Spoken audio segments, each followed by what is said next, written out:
Welcome for this Canadian Patriot podcast, where I'm very happy to be joined with my good friend Fox Green, who is a up-and-coming, insightful geopolitical analyst with a very, very solid epistemological foundation, which has really impressed me. Everything that I've read on Space Commune has really been exceptionally impressive. You don't see this quality of insight that I think comes from Fox, and correct me if I'm wrong, but I think your philosophical commitment to anti-Malthusianism goes a long way to shaping how you evaluate world geopolitical energy and other policies, right? Yeah, absolutely. That Yeah, yeah, I what got a that nice sense. introduction. Yeah. Yeah, a lot of Yeah. people don't have a strong philosophical base that's tied to something really, really core and moral, but you got that. So today, this morning, this is being recorded on April 25th, Elba Day. I had the pleasure of speaking at an event and a venue with Edward Lozansky, the president of the American University in Moscow, both for a Western audience and then another Eurasian event with a lot of Russians. And Fox was present and delivered some beautiful remarks in both cases, calling for a recovery of that spirit of cooperation that put down the Nazi machine back in 1945, which was unfortunately derailed. I really liked what you said, Fox. And let me ask you this: how did you develop a sense that America and Russia have historically been allies? Like, how did you start cultivating that awareness? Because most Americans think that the most anti-American thing in the world is Russia, but you spoke with a much better insight about a deeper tradition that sees a much deeper bond of friendship. I don't know how I first came across that information, but I'm lucky enough to surround myself with people online who have opened my eyes up to this reality, both about the history of my own country and you know, the interactions with the world stage. There's a lot of energy from especially the left and socialist movement in our country to want to burn down our country and say America KKK is evil white settler colonial state. And I don't want to give up on it. I don't want to give up on my people. I love this country. And so, I seek out information like this because you have to have a reason, right? To want to save your country, I guess. You really do. I mean, at the end of the day, there's so Yeah. many reasons to want to burn down the country. America, Canada, as being, nations that were synthetic, artificial, hypocritical, racist machines that should never have existed, and the world would be better without them. There's so many reasons given to kids in school, in our media, in our Yeah. culture. So to find good reasons that are not just like one dimensional, America's great, go USA, but really Right. have Right. depth, because there is something great about America, but it requires a deeper Yeah. appreciation for the struggle of history. So yeah, I think it's absolutely, I totally resonate with what you're saying, and the fact that it's also tied No, that's to. so true. That's so true too, because I remember growing up in, the 90s, early 2000s, and it was all this faux patriotism. I was in high school when September 11th happened, Right. and the swarm of faux patriotism and, America's the best, and which is why we should destroy the, the world and keep it under our boot.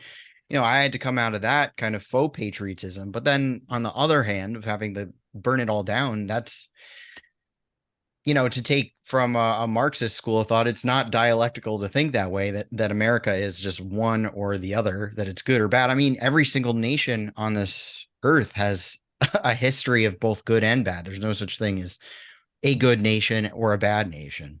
Yeah. No, it's very important to get that nuance, and I think that that's the only way to do. You can't really do battle in defense of the nation if you don't have a sense, as Putin even had recently stated in a speech not that long ago, that there's two Western traditions, one of which is a tradition that respects its traditional values, morality, that looks out for the future. That's a Western tradition that Putin said we can work with. But then you got this other Yeah. thing calling itself a Western tradition, masquerading behind the end of history, a transhumanism sort of ethos.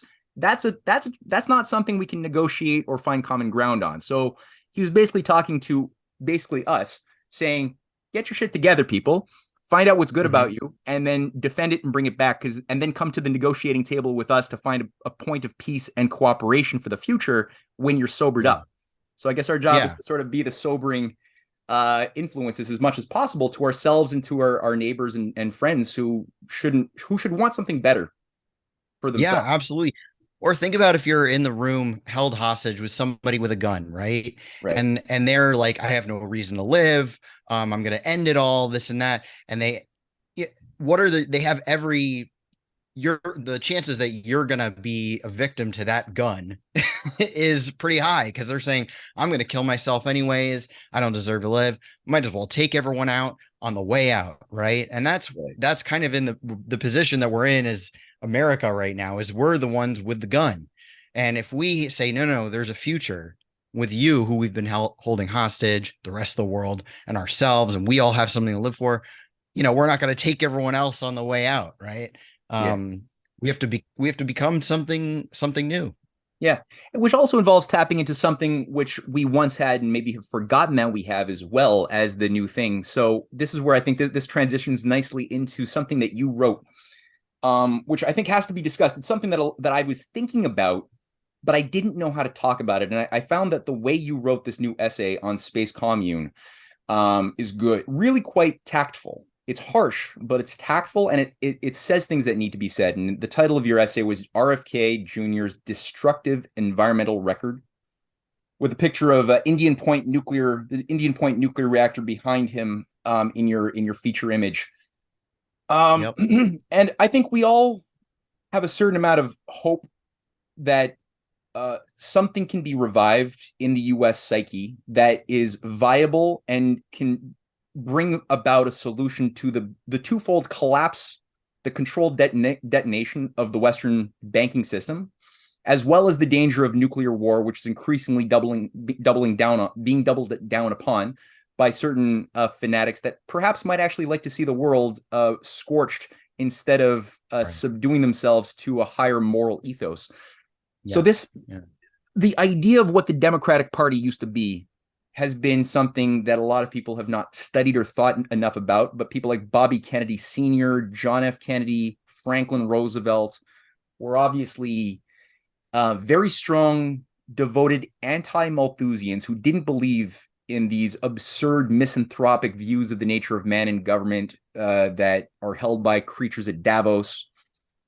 Um, which presume that government is there to subdue the people and keep them complacent and happy little slaves under drugs and video games Yep. while a master class runs amok. There was another better idea that allowed the U.S. to thrive under the leadership of people like Bobby and John F. Kennedy that we're seeing in certain sparks of potential emerge potentially with Bobby Kennedy, who has announced his candidacy. And in your article, which again is harsh but hopeful, you point out from his website on Peace a very positive thing that I enjoyed reading as well, where he writes that Robert F. Kennedy will revive a lost thread of American foreign policy thinking, the one championed by his uncle John F. Kennedy, who over his 1,000 days in office had become a firm anti-imperialist. He wanted to revive Roosevelt's impulse to dissolve the British Empire rather than to take it over. That's rare to hear somebody say that. I'm impressed. Yeah. And then he goes on to Yeah. say, our priority will be nothing less than to restore our moral leadership. We will lead by an example. When a warlike imperial nation disarms of its own accord, it sets a template for peace everywhere. It is not too late for us to voluntarily let go of empire and serve peace instead, as a strong and healthy nation. Another good statement. Two good statements. I support those Yeah. two. Those are great. And you started off by that hopeful quote that we can build on that. But you also point out that there's some systemic problems that both of us have been looking at, but you really put out into words very well. And I thought maybe you could say something about what does what does Bobby Kennedy Jr. need to learn fast if he's going to properly actualize those beautiful ideals? Yeah. That we need to embrace growth. Economic growth is good, and that human beings are not a virus on the planet. Um, I That's the thing, right? Is imperialism takes many forms. It's not just guns and hot war and nuclear war. It's also keeping countries impoverished. Specifically like Africa, right? Africa is under the IPCC, regulations of cutting carbon and CO2 emissions and whatnot. They're trying to prevent countries like Africa from developing, or I should say continents like Africa, countries within Africa, from developing their resources, which they have not been able to due to imperialism. And this is all done under the guise of, oh, we need natural ways of farming and these supposedly better forms of energy, which they're not. They're opposed to nuclear, opposed to fossil fuel, and they want everyone to just have wind turbines and solar panels, which, Africans cannot develop industry on these forms of energy. So it is kind of a soft form of imperialism. I refer to it as green imperialism. Mhm. Um, and being somebody from the Hudson Valley, New York State, and being a nuclear advocate, I'm familiar with the story of Indian Point Nuclear, which was basically shut down thanks to Andrew Cuomo, and a few NGOs, environmental NGOs, the lead one being Riverkeeper, which I knew Bobby Kennedy had a big role in that, but I didn't realize how big the role was until I did a little research. And the deeper I got with it, the more I realized that Riverkeeper is basically, or was, I should say, his NGO. Um, Mhm. it didn't start off that way, but he was there for 30 years. Also, part of the NRDC, Natural Resources Defense Council. So these are two NGOs that are famous for shutting down industry, Hmm. which Oh, is Malthusian. It's a well, way to that's slowly starve people something I'd from like you to say a energy and little bit more about, resources. because a lot of people listening to this might say, "Oh, but of course, Bobby Kennedy Jr. supports windmills and solar panels and green energy grids, and of course, those should be provided for the development of Green New Deals for North America and Africa, and but don't they also allow for the same, like, don't they also create energy? Why can't you have an industrial society that could eliminate poverty and famines? Why can't you have that with windmills and solar panels? Well, why is that so bad to have those things? I'm glad that you're asking this question. And look, I'm somebody who's like a lay person. I'm not an energy expert by any means. I knew absolutely nothing about energy, what, 2, 3 years ago, and I've only scratched the surface. All you have to do is scratch the surface to learn how energy works, and that wind and solar ain't gonna cut it. You literally need fossil fuels to build wind and solar panels. They cannot build themselves.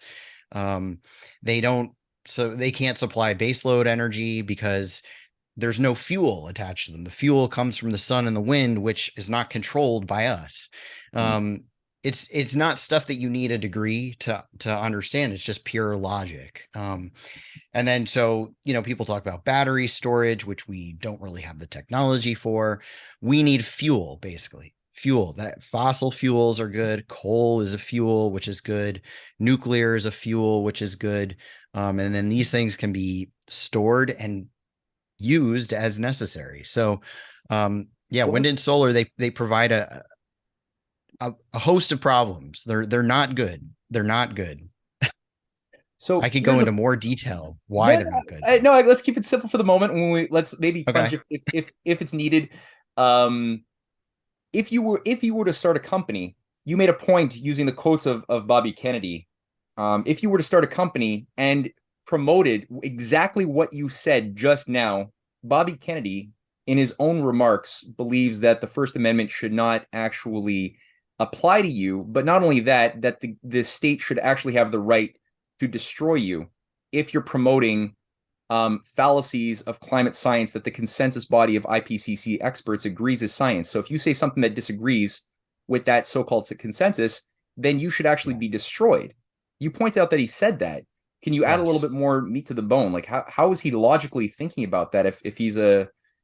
I do believe that he loves the Constitution. I do believe that he does mean to be consistent, but that's a big inconsistency. So maybe you could add It a little bit is. more meat to the bone of that. It is very hard. It's very hard to know um his character and where he's if he I when you listen to him talk, he sounds like he believes what he's saying. And I think on a certain degree, he does believe what he's saying, but it is hard to believe that he can be so hypocritical about something like that when the science is, even the New York Times will admit that closing Indian Point increased the usage of fossil fuel, which was a lie put out by Riverkeeper while he was there. So yeah, How was that? how can How did he shutting down Indian Point increase fossil fuel use? shutting down Indian Point increased fossil fuel usage because they had to make up the difference. Was providing a quarter of New York City's energy.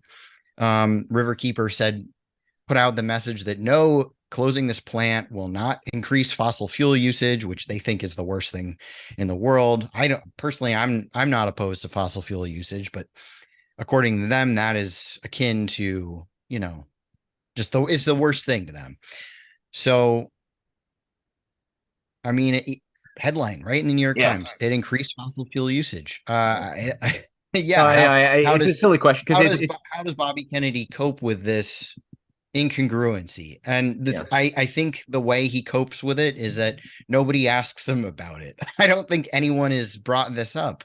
Mhm. And I think that the people like myself in our milieu of politics, they're more focused on the fact that he is being, he's speaking truth to power. He is getting censored. He's talking about the vaccines, and he's playing a role that I think is probably needed in a big way. But there is this gaping hole of like, who is this person? Does he Mhm. actually mean what he means?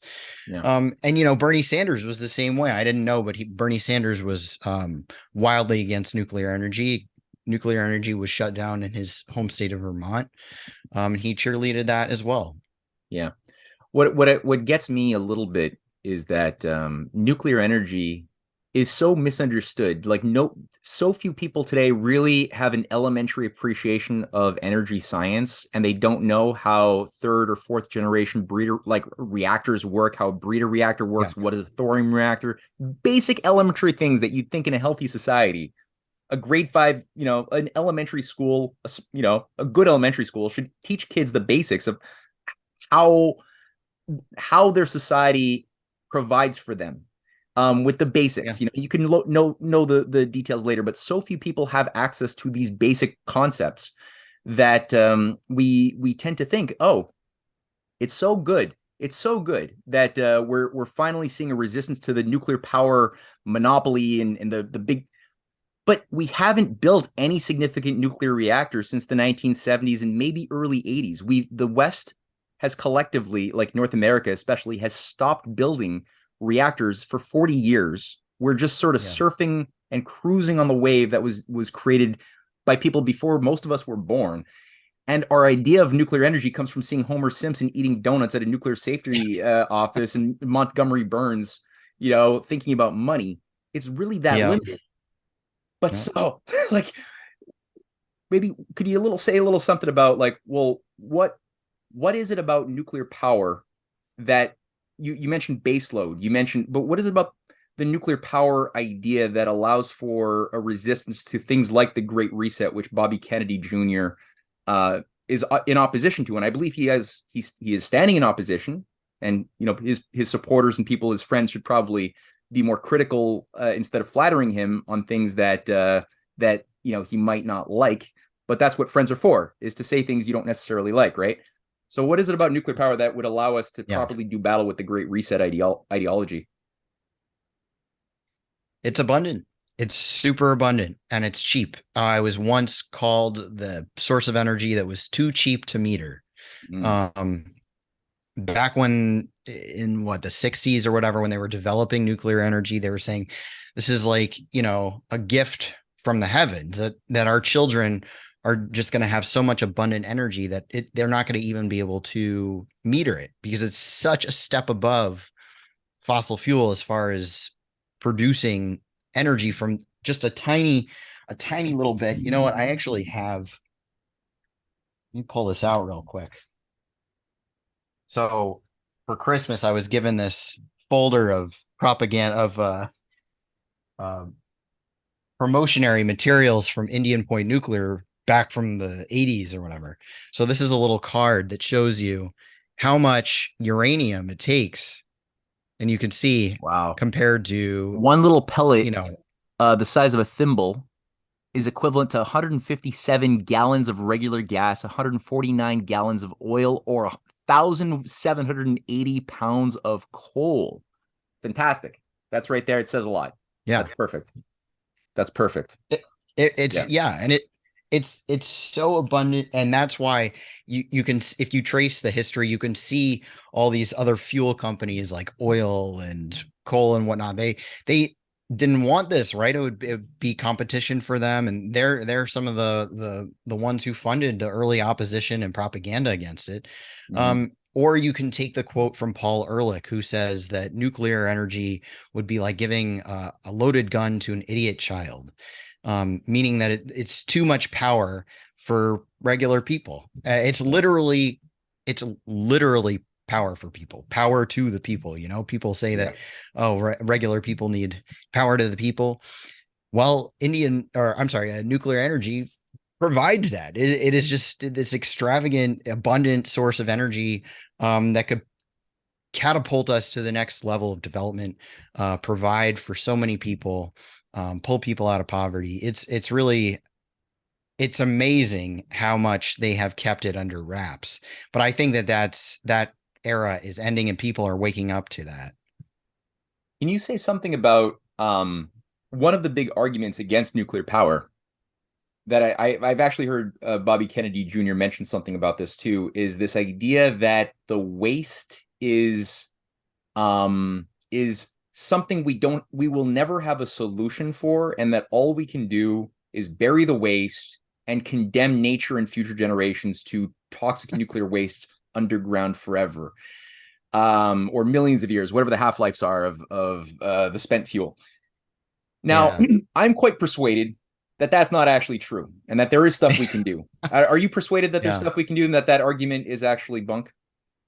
Oh, it's absolutely bunk. I mean, so look at it this way: nuclear creates the least amount of waste of any other form of energy. So if waste, just that fact alone, it's still the superior, method for generating fuel, for generating energy. I forget the statistic, but it's something like the amount of all the spent fuel could fill up just a single, not even a single football field. Hmm.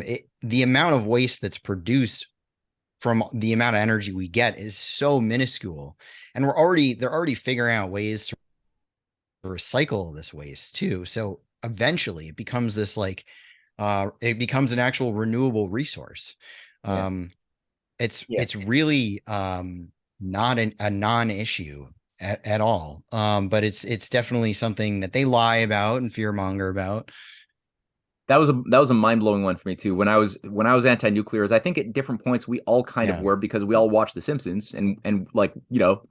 went to modern education system. So we were all trained to be anti-nuclear to varying Yeah. degrees, or most of us were. And I think for me, that was the biggest mind blower, was to be presented with the facts that indeed everything that we've been burying, like 99% of that can be reprocessed. It's still radioactive. That means it's still creating heat. It's still usable. It just requires technologies that we were in some ways closer to in America back in the 1970s, when Yeah. Jimmy Carter canceled the projects to close the nuclear fuel cycle and instead chose to bury it to save money. Yeah. Whereas Russia, India, they're building fast breeder reactors that reprocess their nuclear wasted fuel and can just use it again and use it again. And anything you can't use as nuclear energy can become medical isotopes or other forms of scientific research isotopes that can be used for a variety of other things. Isn't So it amazing? It's actual science. We're so anti-science, and it's all the people who say, "Don't you believe in science?" who don't actually believe in science. And if you challenge the climate change narratives and all this stuff, suddenly you have the scarlet letter on you of being a climate denier. But here we are talking about very sophisticated science. I think a lot of people think that we really did reach the end of history and development, and that it's all decay from here on out. We live in an entropic world that, we just have to, we had the Big Bang, and then we're all just gonna slowly fade away. And no, actually science continues, and the human species expands, and it's a great thing. Well, yeah, it's kind of sad to hear people talk like that who think that they're being scientific in their language because it's really just them sort of admitting how uncreative and sort of deep Yeah. down cynical they are. Yeah. It's sad. It's kind of like somebody, it's almost the way I see it, like a subconscious asking for help or a hug. That that people are just like that kind of demoralized and have this low level depression for being told that you're a human cancer, that can Mm. do nothing but grow, multiply, and destroy Gaia as your Yeah. nature.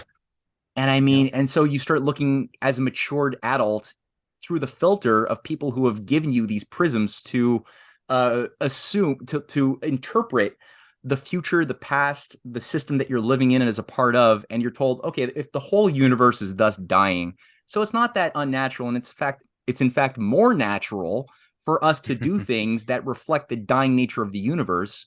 And so if Green New Deals reduce our potential to sustain ourselves, well, that's just the universe. That's natural law.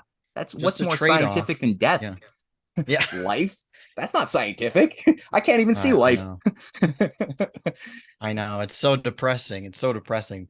But that's what we have to do. We have to break people out of this like thinking. And I think people want to be broken out of it. And I mean, that's how it connects back to the multipolar world, right? And what we were doing this morning, talking to people from Russia, is like, yeah, it's like everyone outside of, our bubble here in the West, they're like, what is going on? You guys, come on, let's move on. Like it doesn't have to be this way.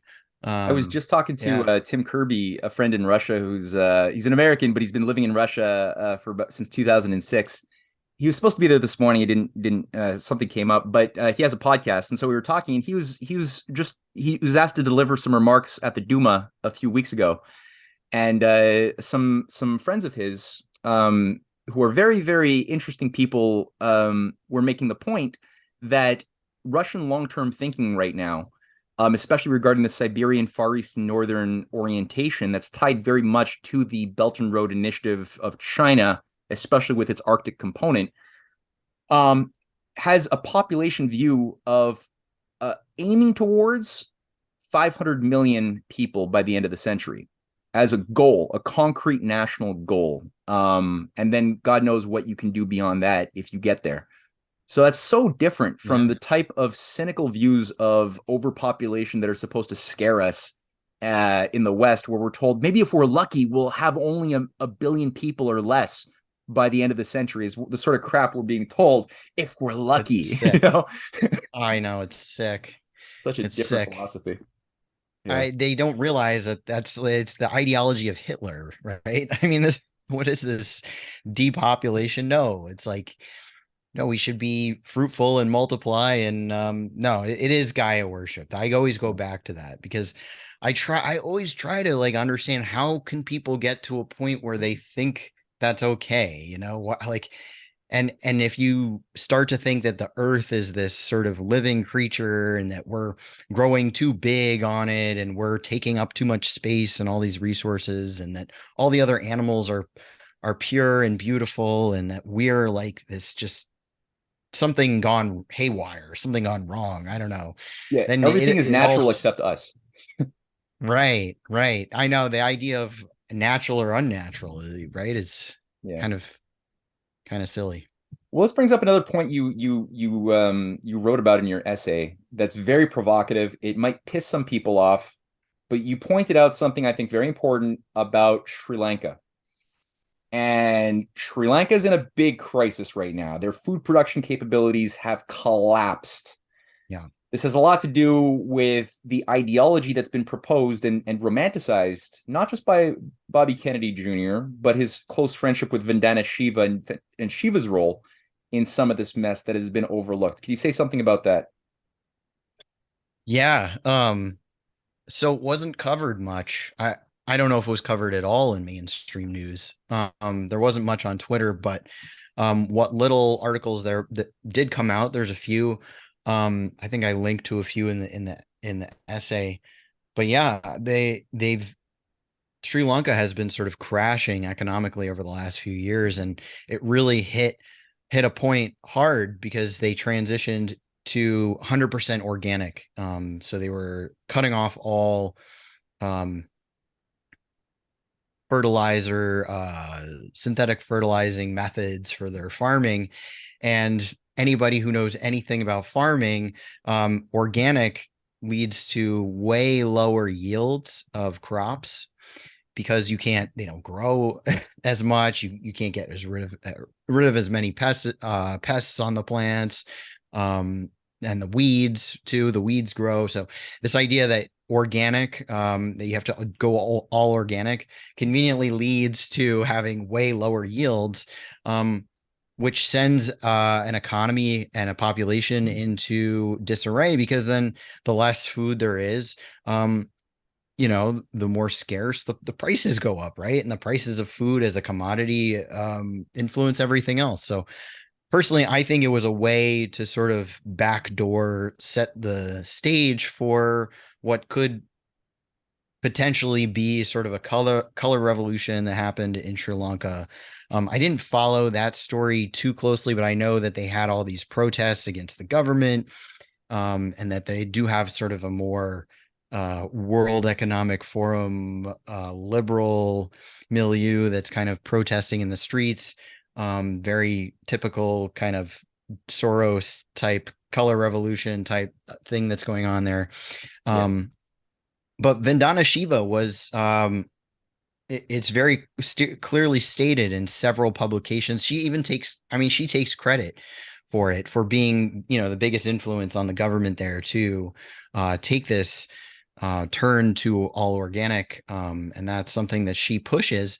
And she's somebody who actually speaks out. Her and Bobby have talked many times. They're good friends. They talk all about how they hate the World Economic Forum and Bill Gates, because Bill Gates, and they're opposed to the Green Revolution and the Rockefellers, who did the Green Revolution, which created this abundance of agriculture through fossil fuel and synthetic fertilizer. And they're opposed to that because they think because it's poisoning us, and that we have to go it's this like kind of all natural Right. movement. Well, it seems Yeah, like people tend to be duped by these um radicalized extremes, and I think that when you have a state which becomes abusive of its power, because the nation state system, it's kind of a new institution in human history. Didn't have them that long ago. I mean, they emerged out of the 1648 30 years war period, was the idea that we could organize ourselves differently than the feudal system that saw us as just talking cattle under a feudal baronial structure for hereditary elite, and maybe we could actually work with this other idea of international policy, respecting each other's boundary conditions, but also working together for common investment in things that make all of our people better. That's kind of a new idea. But sometimes those yeah, structures can be infiltrated and themselves used as tools to enslave us by an oligarchy. That can happen. And a nation can become a tyranny, as we've sure. seen in many cases, including, unfortunately, in our own backyards. But That's then right. what will sometimes happen is that people get reactive, which is always not necessary. Not That's kind of a weird way to say it. It's never a good thing to then go to the other extreme, which is to say, well, thus the nation state itself is the problem, and we should all just Right. have no nation state system whatsoever. We shouldn't have laws, because the laws themselves that Right. are abused are the problem. And we don't look at the abuser, we just look at the law. We don't look at the hammer, Yeah, we look at the hammer and we don't look at who's using it to misuse, to kill people rather than build houses. exactly. Yeah. So I think Yep. energy policy wise, the Green Revolution, it's one of these things which, when you look at it, what created it? Did the Rockefeller Foundation, which did fund it, not all of it, but the Rockefeller Foundation was there putting money into Hmm. technologies that involved GMOs and doing things like that. But did they make it happen, or were they trying to take control of the Green Revolution's dynamic that was created by something good? Because the effects of Yeah. it were, I think it's been pretty proven that well over 200 million people, if not more, were saved from famine by the new types of crops that didn't just break when there was a monsoon, or that could produce more Yeah. yields even in drought weather. I don't think the Rockefeller depopulation fanatics actually liked having more people avoid death by famine. But what did occur under globalization is that a lot of these things were privatized by Cargill and Monsanto and Archibald Daniels Midland that only cared about extracting profit and not really producing vitamin-rich food, which has its own Yeah. problems too. So now you got this reaction where you got the misuse of this technology, and then people like Vandana Shiva and others who are then saying, well, thus it's the technology itself that's to blame. But then the effects of them doing what they do is to create more scarcity, as we've seen in the case of the lack of food production now that, surprise, surprise, just like windmills couldn't supplement the lost energy from a closed down nuclear reactor, local mini, micro farms doing purely organic farming couldn't supplant the lost production from the shut down industrial farms either. So there's got to be some Yeah. middle ground, right? Like some way to find the best of both worlds. Absolutely. I mean, I feel like that comes up over and over again where people get mad at the technology and they say, well, the technology must be the problem, rather than saying it's the way the technology is being used. And rather than perfecting on an idea, they say, let's just burn it all down. It didn't turn out we did a sketch and it didn't turn out like a perfect drawing, so let's just burn it all down, never try it again. No, you have to iterate on things to make sure they work. And of course they're not going to be perfect the first time. And technology overall is a good thing. And I think people forget that. They get caught up in the politics, they get caught up in all these other things, and they forget the bottom line is that we need to take care of people. Mm-hmm. And that's what technology does. Is it the better technology takes care of more people. And that's like the bottom line. So to say like, well, this technology, I mean, it's happening now with AI, right? Is that people are scared of it, because they think that the technology itself is bad, right? And we have to get rid of no technology. The technology of AI itself doesn't necessarily have to be bad. If AI can take over doing, mundane jobs that human beings could be better served with their, creative powers to do more cutting edge work, then that's a good thing, right? Mm-hmm. Um, at every point in human history, there were people who were afraid that, oh, this new technology is going to change everything for the worse. Right. Yeah. But and it goes back to nuclear power too, right? Nuclear power did give us the bomb, but it also gave us this revolutionary energy. So it's not the technology, it's how it's being used. And that's the political angle of it. But we Yeah, have yeah. to deal with the political angle, right? Well, that's a form of technology. The way I think of the political systems that we create and tune and redraft and design and update. It's sort of like a metaphysical technology, like it's like a machinery of that they can call it the machinery of government, but we Yep. often don't think about the implications of those words. But it's like when you have a constitution of any nation, it's like a hypothesis with a purpose, a design intention that is outlined in it, and then a whole bunch of mechanisms in the articles that are all supposed to economically, politically, judicially work together as moving parts to make and actualize as best as possible those concepts in the Constitution, in the design blueprint. And sometimes we will find over time that something didn't work out that well or was misthought, was ill thought Yep. through, and will have to be either revamped, modified, adjusted. You got an amendment here and there to tune it, or sometimes it might just become that maybe it was built with a complete underlying design flaw that presumed, let's say, hereditary power of an inbred elite is the cause of laws and authority that should always be obeyed without question. Maybe that's there, in which case you might need a Yeah. revolution. But it really is that too. It's everything is technology, and government as well as the material expression of technology, of scientific discoveries will always have moral or immoral intentions, designs, ideas that are right or wrong that are going to animate their behavior and execution. And if we don't learn how to see what those invisible but real principles and intentions and are, and it's not just We won't be able to do very much except blame the technology itself like little crybabies.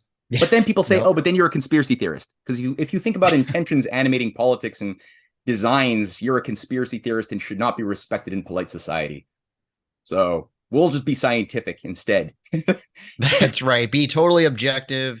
We'll let the machines decide for us. That's where you get into that kind of utilitarian mindset of like, well, it's just we just have to listen to the numbers, right? But well, who's crunching these numbers, right? Somebody designed a system to crunch these numbers, and now you're saying no, that's objective truth. No, objective truth can only be found out between human beings, speaking to each other and having a dialogue. And yeah. Well, yeah, it's like Yuval Harari when this little idiot who's passed off as this priest, this intellectual priest of Davos, talks about hackable humans and how we will be able to accumulate enough biometric data that will render everything perfectly smooth and predictable forever. It's like, who's going to be, first of all, who's going to be doing the hacking of these humans? Is it like, Yeah. are you talking about the machines now taking over, or do you just mean that the oligarchs who pay your Well, they salary get are they going to get be to the ones like decide. controlling the levers of? Of course, they get to decide. They know what objective truth is. Yeah, no, it's crazy to hear that. I'm reading a big book, a big long book about the history of the eugenics movement in the U.S. and how it's spread throughout the world. And it sounds exactly like the same thing where they say, well, we know objectively, we know the science to create a better world for everyone is we just have to hack into the human genome and prevent the undesirable people from breeding and culling them. And it's the same thing, which sounds ghoulish now that we have the perspective of history. But you know we have to understand how that stuff still exists now, just in different forms that So are you seem. saying that the eugenics movement of the 19th and 20th century, before, like, that led up to Hitler, was actually tied to the same transhumanism that's being spoken of today at Davos? Are you saying something Yeah, so I mean, crazy? I don't know much about transhumanism, but yeah, I've heard people talk about that. Is that it sounds like eugenics, right? I'm sure, like, I see it so much in the environmental movement that I'm sure all these Davos people, they come up with, I mean, that's the purpose of it, right? That is the purpose of Davos and the Club of Rome, is to continue these these plans that they had to Mhm. create, an ideal human race. Well, something crazy is that I was just reading a little while ago how Sir Julian Huxley himself, who co-founds the World Wildlife Fund for Nature, but before that he founded directly the International Union for the Conservation of Nature the year after he founds UNESCO. So that's sort of he's the godfather of the environmentalist movement. He's also the Yeah. guy who coined the term transhumanism, but he did that all Wow. while at the same time acting as president of the British Eugenics Society in 1961. All of this guy Yeah. juggled a lot of balls at the same time. But yeah, it's directly the same thing. Yeah. It's nuts. It's nuts to read about. And it was so, I know it was like everybody back then was a eugenicist. It was just sort of common for everybody involved in science to just be a eugenicist. It became very popular. Nobody thought twice about it. Well, some people did, but it just became popular. It was popular science. And now you see the climate change stuff is the same thing. It's popular science that everyone has to go along with. Nobody can question the root of it. Um, or you're canceled, right? It's nuts. It's Yes. totally nuts. And yeah, people call you anti-science for saying these things. We care more about science than other people. We're talking about nuclear energy. That's always my response to people. I'm pro-nuclear. That's the most pro-science you can be. Mm-hmm. We're made of atoms. We're made of atoms. Don't you want to understand what we're made of? Yeah. Like, it's atomic science. Like, the world's made of atoms. So might as well, actually, if we could turn some of that mass out there into energy that could green deserts, why the hell not? Might even create a more optimistic way of thinking about ourselves in the future. God forbid. Jeez. I know. Yeah, but Well, we'll destroy the natural ecosystems and ecologies and that's the ecology. It's science all of about problematic. ecology. That's their religion. Yeah. Well, and that's the science of there was the pseudoscience of these oligarchs who were just bored, useless eaters themselves. Like, there are useless eaters in this world. That's how I always tell people. It's like there are useless eaters, but they're the oligarchs who never actually developed any real world skills and just, Yeah, are groomed to maintain they're an parasites. unnatural system of Ubermensch over the talking cows that have to be taught to not think in order to be better controlled. And no, I mean, they created a pseudoscience called problematic, world problematic. You ever hear about that one? Yep. Yeah. Yep. It's like the science of problems. Everything you do, it's like the whole science, which is just a masturbatory exercise, that anything that humans come up with to solve a problem creates more problems. And it was the Yep. science Yep. of just listing out all of the problems created by a solution to a problem. And they just Yeah. built a whole thing around that. And leaders of that faction went on to create the Club of Rome, went on to create the World Wildlife Fund. The entire like school system that was infiltrated was done to take this, fake pseudoscience and just call it science and create a science Yeah. of what we can't do. It's the science of what you can't do, which is Yeah. historically the opposite of what science has always been, which is the study of what can be done to solve problems. That was science up until like 5 minutes ago in human history. It's created a lot of useless degrees and people with way more self-esteem than they should have Yeah, who right. argue on Twitter and write essays about, why human beings are plague on the planet and how we need to reduce our consumption. Um, And why science has proven that there's quantum physics has proven that there's as many genders as there are dimensions in string theory that yeah, you can always create more of I just mathematically. can't. I can't believe how many people I argue with on Twitter who have like a PhD, and I just see the dumbest tweets from people, and they're just giving away these degrees like candy at the universities. I don't understand it because I'm not. I didn't even go to 4 year school. I went to community college. I'm what they call an autodidact, I think, somebody who's just sort of self-taught and likes to learn. And I'm like, I'm smarter than half these people. I don't know, universities seem like a waste of time at this point, waste of time and money, that they're making people dumber.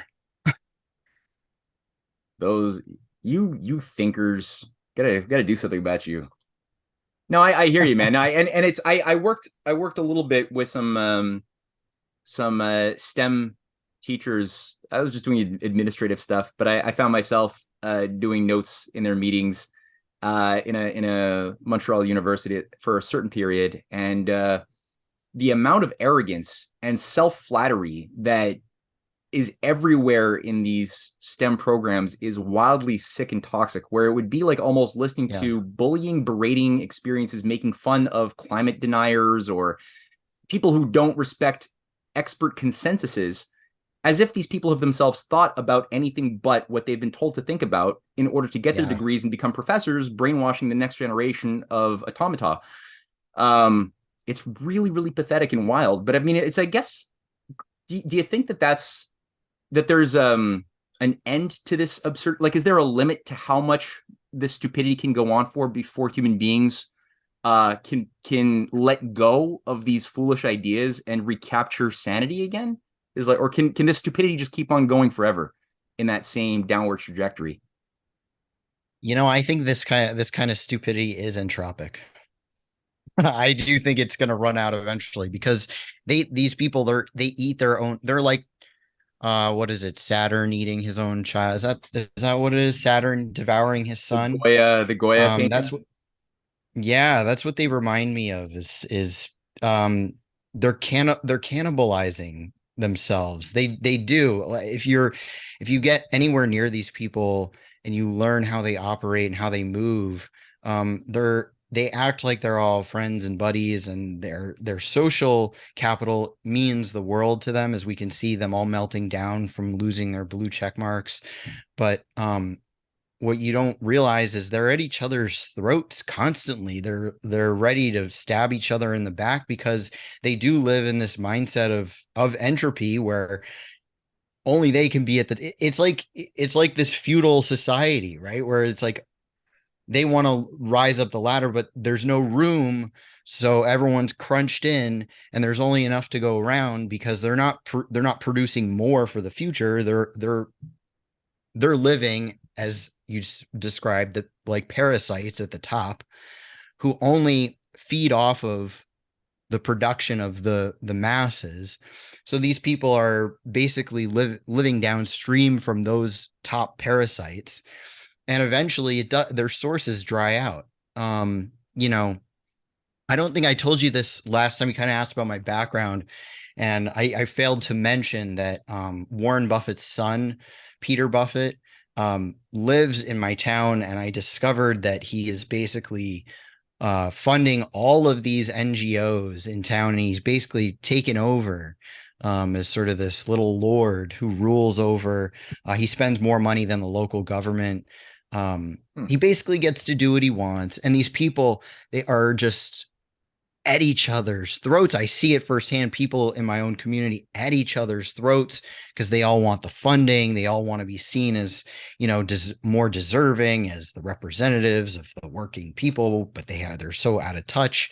And no, I think I think that there's an end to this stuff. And I think what Elon's doing is actually pretty cool. The way he took away their blue check marks. I mean, he's exposing them all. He's exposing all these people as totally superfluous, and they are going to have to get real jobs eventually. They're going to have to join the Belt and Road Initiative and build the World Land Bridge, as we like to say. Put these people to work, actually be productive members of society. Yeah, even though I'm not as optimistic as Elon Musk, who I still really don't trust. But that being said, I don't totally either. support everything else you said about that, and I do hope that maybe for this particular generation, this of oligarchical auxiliaries and their mediocrity, maybe for them it might be hopeless to find redemption. But maybe their grandkids might have an opportunity to be in a trade school and learn some real world plumbing skills and participate in something useful that their grandparents and great grandparent oligarchs were not allowed to tap into and be human. Which I really do have faith that this is ultimately where we're going as well. Because the universe is all, by all intents and purposes, I agree with you. The universe is anti-entropic.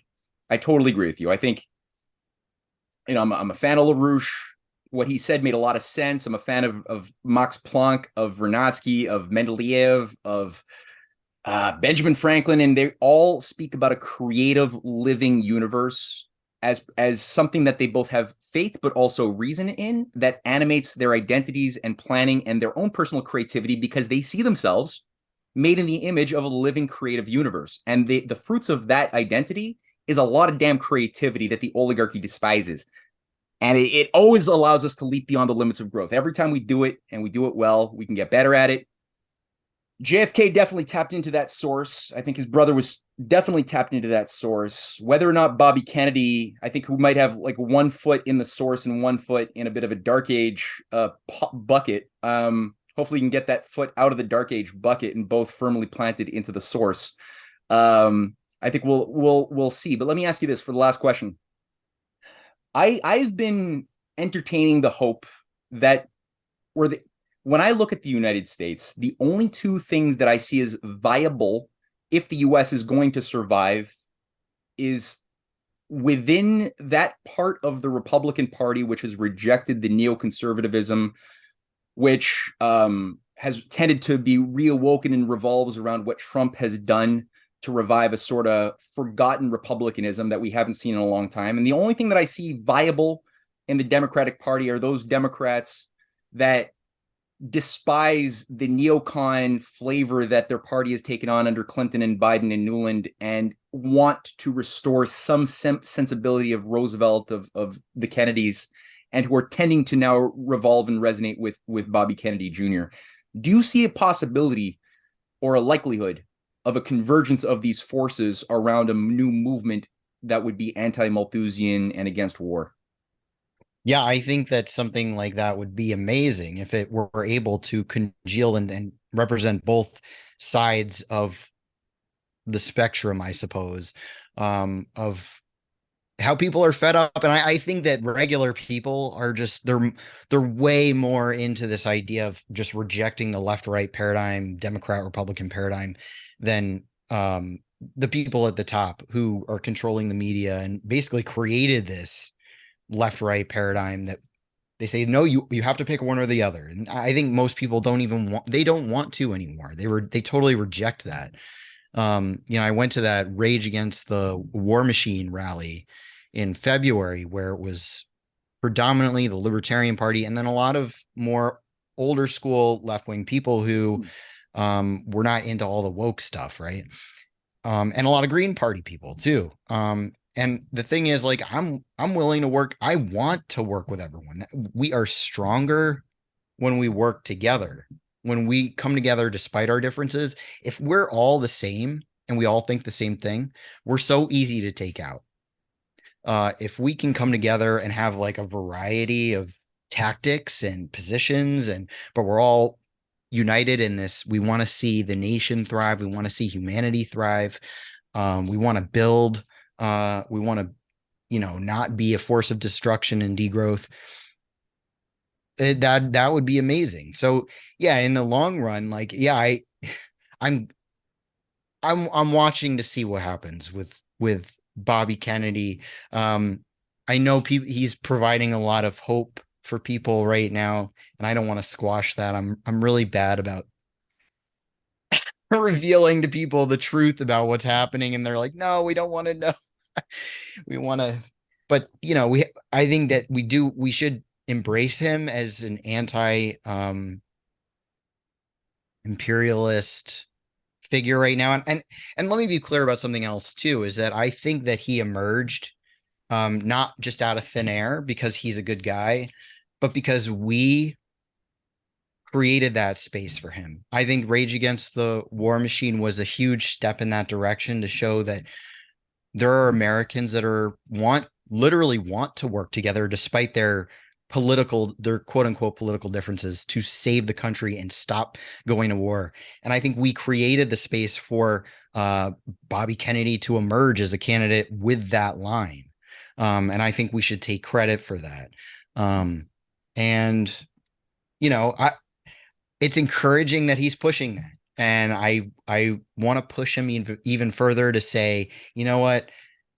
Closing Indian Point was the worst thing I ever did, and I feel terrible about it. And we're going to open 10 new nuclear plants to make up for it in my first year as president. I don't know. I don't have high hopes for that happening, but that would be great, right? And I think if we the people push for that, that's the thing, is people think politics is all about picking your favorite guy who's going to do the right thing. We have to make room for them to say that thing. We have to create a populist mandate for them to then say, oh, I want to win, so I'm going to say the thing that people want to do. Right. So we just have to. Right. Yeah. It's definitely reciprocal. And they say that the people get the leaders they deserve. That goes for good or for bad. So definitely, if we organize our minds and souls in such a manner that we expect excellence, we don't expect mediocrity, we will tend to find that manifesting. And similarly, if we find ourselves in a position where we have some influence politically and we don't expect mediocrity of ourselves or those who we are have been selected to represent and lead, but rather we choose to even tell them sometimes a truth which might offend them, but because we don't want to flatter the mobs either and flatter their prejudices. If that's a real leader, and you listen to Martin Luther King Jr., he was not flattering his audience. He was often saying the hard truths that his audience didn't want to hear, but that's why they respected him. And that's what gave him the moral caliber to lead at a time of crisis when it was so important. So, I mean, Bobby might find himself, maybe he might go through an intellectual breakthrough and realize he has to shift strategies, as he has in the past. I've noticed even on the issue of Russia and Ukraine, he's shifted gears according to new information. He might have to find himself saying certain things about energy policy, which might piss off some of his base or a lot of his base. But if he is not able to speak those truths to his base, he might lose the mandate of heaven. He might lose the moral qualifications to merit being the representative of those people that he wishes to lead. Yeah, I don't even think it's his base that would be mad at him, because I think regular people want cheap energy. That's true too. Like nuclear power in general. I think he's been too influenced by the parasites around him. So if he maybe stops listening to them a bit, and starts listening to the people more, that could be good. He can go nowhere but up from there, right? Ideas throwing out into the zeitgeist and let's see how they resonate. Fox Green, it is such a great pleasure to talk to you. I always love this. How can people reach you? Same Say a here. few words, maybe just to give people a sense of how they could watch the videos you make, listen to the podcast you do, read the articles you write. Where do they go? Yeah.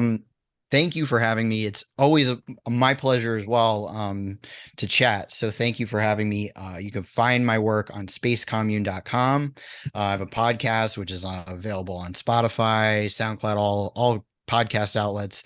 Essays are at the website. I have a YouTube channel called Space Commune. So yeah, just look up Space Commune, go to the website, spacecommune.com. Follow me on Twitter. Yeah.